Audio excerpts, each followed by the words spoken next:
A good night of Shabbos, everyone. Shabbos Parshas Lech Lecha.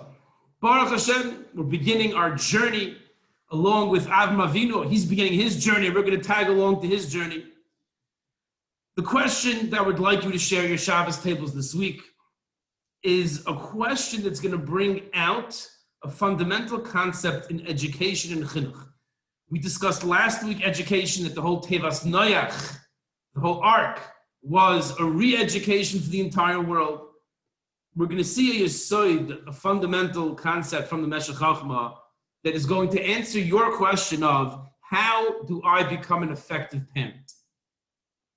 How do I make sure that I'm using all my abilities to ensure that my children follow in the path of the Torah, in the correct path? The answer will be coming in the next few minutes, so stay tuned. In the end of the parsha, we have, and here comes the question for the Shabbos table. We always have questions for the Shabbos table. That's the context of this series, is questions for the Shabbos table. So we have, in the end of the parsha, the mitzvah of bris milah, right? Circumcision. So when Hashem comes to Avram Avinu with what he calls this bris means covenant. Bris milah is the covenant of the milah. So he comes and he says, this is in Perek Yud Zayin, towards the end of the parasha. So the pasuk says that Avraham was 99 years old, and Hashem appears to him and he says, walk with me. You got to go with me. And I will give you the etna brisi b'ni uvenecha. I'll give you my covenant. We'll have a covenant, you and I. Arbe oischem b'oid you'll multiply. So Pasuk Dal, the Perek Yud Zayin Pasuk Dal, listen to this. It says like this. It says, Ani hine vrisi itach, my bris is going to be with you. And in the coming psukim, as the Ramban points out, it's referring to the bris milah. Right? So you're going to have this covenant with me through the act of the bris milah. But listen to the end of the Pasuk. V'hayisa la'av hamoin goyim. And you will become the Av, which will translate now as the father, maybe a leader. You'll be the father of the Hamoin Goyim, of all the non-Jewish nations, all the nations of the world.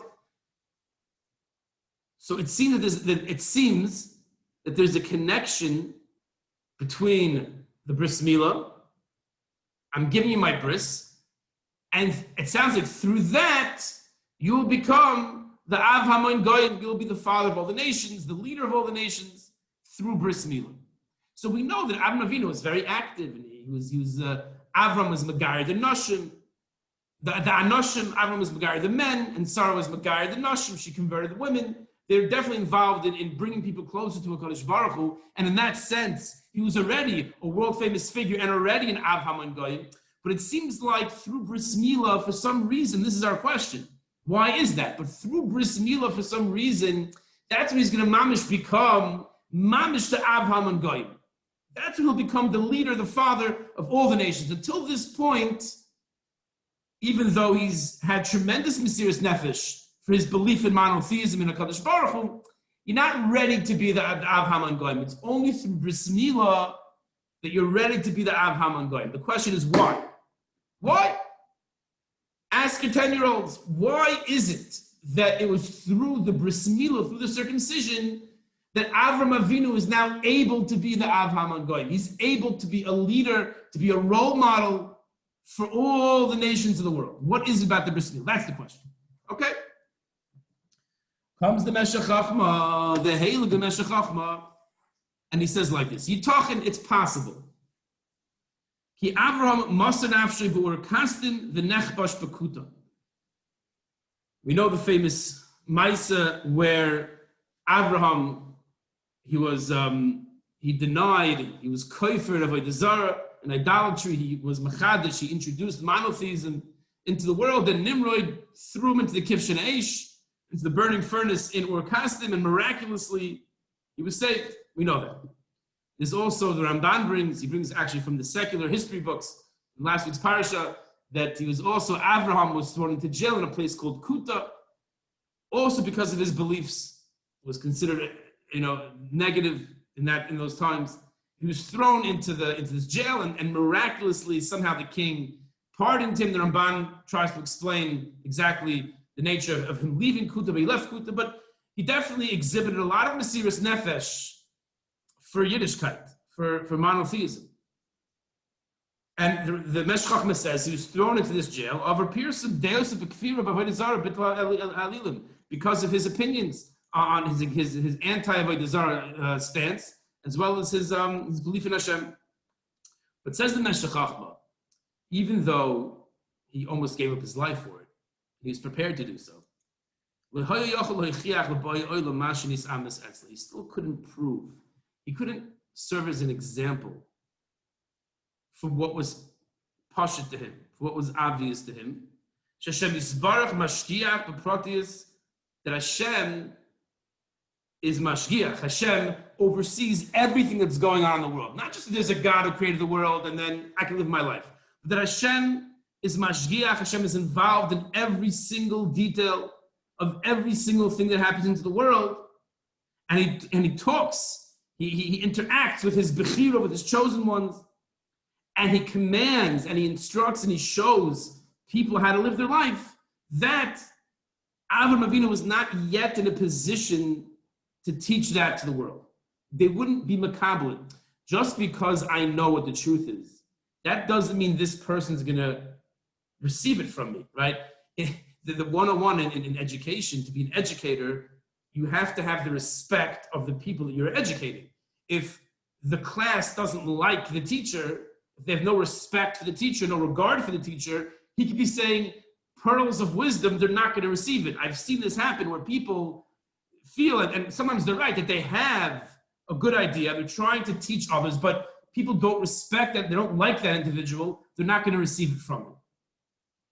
So Avraham Avinu was not capable at this point of teaching this lesson. He could teach people it was monotheism, Hashem exists, but he was unable at this point to teach people that Hashem is involved in everything and Hashem instructs us and guides us on the correct path. That he was not yet in a position to teach. L'chein b'mitzvahs milah, there entered mitzvahs bris milah, that he circumcised his whole entire household and himself as well, 99 years old, circumcised himself. He showed everyone that he is 100% confident and it's clear to him there's a Kadosh Baruch Hu that's running the world, to the point that he's putting himself and his entire household at the same time in danger. Why not circumcise the servants first? Wait a couple of weeks and do yourself. Let's see what happens with them. Why rush? And everyone does it at once, the master, Avraham included. He's 99 years old. First model servant that's 20 years old, see how he fares. Then do the 40-year-old, then do the 60-year-old, then do the 80-year-old, and then do yourself. The fact that he jumped in and he did everyone at once, says the Meshech Chochmah, shows that it was Pashut, B'lei Pikpuk. It's obvious that a Kadosh Baruch Hu runs the world. I'm clear in that philosophy, in that truth. L'chein Amar Ki Achshav, says the Meshech Chochmah, now the Pasuk says that now that I threw your bris milah, yourself and your children, now you will be the Avham and Goyim. She's Amit Shitoseb Elokus L'chol HaYodim Shmoi. Everybody now is going to be able to learn from you that a Kadosh Baruch Hu runs the world. And when everyone sees that you're so convinced and so confident, it's so pasha to you, that this is the emes, this is the truth, that you did this quote unquote crazy act of circumcision that no one ever heard of. You're not afraid of, you're not embarrassed, people are going to say you don't care. Kadosh Baruch Hu said it, I'm doing it. Now you can be the Rav. You can be the leader, the teacher. Like we find later on that Yosef was an Av Leparoi. Targum Yonason says he was a Rav, which means he was a leader, he was a teacher, an educator to Paro. So now, not that you're the father of the Goyim, of all the nations. That's not how the Meshech Chochmah is learning. The Meshech Chochmah is learning now you will be the teacher, the educator. Now you can be the educator of all the nations. That's when he made a big party by the bris milah of Yitzchak, and this is the source actually for a Sudas Milah. Everyone should see that he gave a bris milah to his child that he had late in life, which itself was a miracle. Betach ein lo shum savik b'shitasav. An 8-year-old baby, again, this thing is unheard of, to cut the oil of anyone. He did it himself 99. He did it to his 8-day-old son. Wow, unbelievable. It must be pashut to him. His mahalach, now I can receive his mahalach from him. Now he's able to be a rav, an av, which here means a rav, a leader, an educator to the goy. So we see a tremendous lesson in chinuch. First of all, we know Chazal say in the beginning of Megillas Rus, Medrash and Megillas Rus, that kshoit atzmacha, that before I can tell you what to do, before an educator can tell the person who's trying to educate what to do, he has to make sure he himself is successful in that area. So Avraham Avinu had to show that he himself was on board. And then people would be makabel from him. Secondly, and this is the stress of the Meshech Chachma, this is the Yesod, this is the secret to good parenting, I think, Lani is daiti based on this Meshech Chachma, that when people see someone who's confident, and they know this is the right mahalach, that in of itself teaches them, influences them that I want to be part of it. If a person sees someone, a Rebbe, who is, he loves the Torah, and when he gives the shir, it's so geschmack, and when you talk to him, it's not heavy, it's not a burden, it's so geschmack. When a person sees that, I want to be part of that. That education is not telling someone what to do. Education is by example. The most effective method of education is by example. It doesn't mean that the educator can't tell the child or the person he's educating what to do. Avada, that definitely is a serious, focal point of education. You have to tell them what to do. But in addition to that, for that to be effective, a person has to show that he's 100% confident and he believes in the system.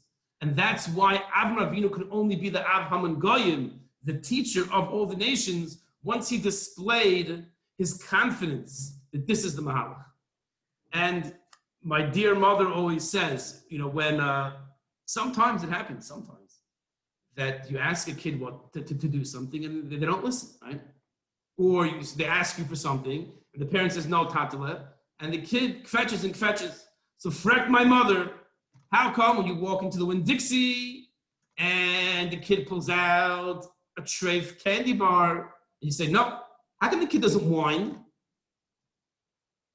When the kid, he doesn't even ask for it. It's such geschmack and non-kosher food. So good, it's so geschmack, they tell me. So how come the kid doesn't even ask? And if the kid asks for it, you say, listen, it's not our hashgacha, you say. You're not even saying it's not kosher. It's not our hashgacha, the kid puts it back on the shelf, no kvetching. When they see the kosher food, it's acceptable, and you say, no, they kvetch and they kvetch. What's the difference? Zak, my mother, the difference is that when you tell the child, I'm sorry, it's not our hashgacha, when you tell the child it's not kosher, they see that that's it. They see in the parent, there's no chance. Can I have a ham sandwich? I'm sorry, no, it's not kosher. They can sense that the parent is 100% confident that this is non-negotiable. We're not eating not kosher food. I want to go on a trip on Shabbos. I want to go to Disney World on Shabbos. It's Shabbos, you can't go. Kid doesn't ask again. But when it comes to the kosher food, they want another snack, and you don't want to give it to them. So they schmeck. They can sense that the parent didn't say it in a way that it's like off the table. So kids are very smart, and they push and they push. It's this yesod. If a parent is confident in what's right and what's wrong, and an extra candy bar I don't mean that that's the be all and end all of chinuch. That's one small detail. When it comes to more important things, when it comes to introducing technology into the house, when it comes to more fundamental aspects of chinuch involvement in davening with a minyan, and things like that, when a child sees the parent believes in it, and it's important to the parent, often the kid will follow suit. Often, sometimes not, but often the kid will follow suit. Says the Meshech Chachma, HaKadosh Baruch Hu is telling Avraham Avinu, the most effective mahalach in chinuch, you can only be a mechanech if you show your confidence in the system. When an educator is confident and believes in the system, automatically that goes over to the person who's trying to educate, and that's the most successful means of chinuch. Give everyone a bracha. We should internalize this lesson before we're mechanech our children or others. We should make sure that we believe that we are stark, we are strong in whatever we're trying to give over to the other person, and be zoiche that everyone, including ourselves, will stay on the correct path and live life the way it should be lived. Wishing everyone a wonderful Shabbos.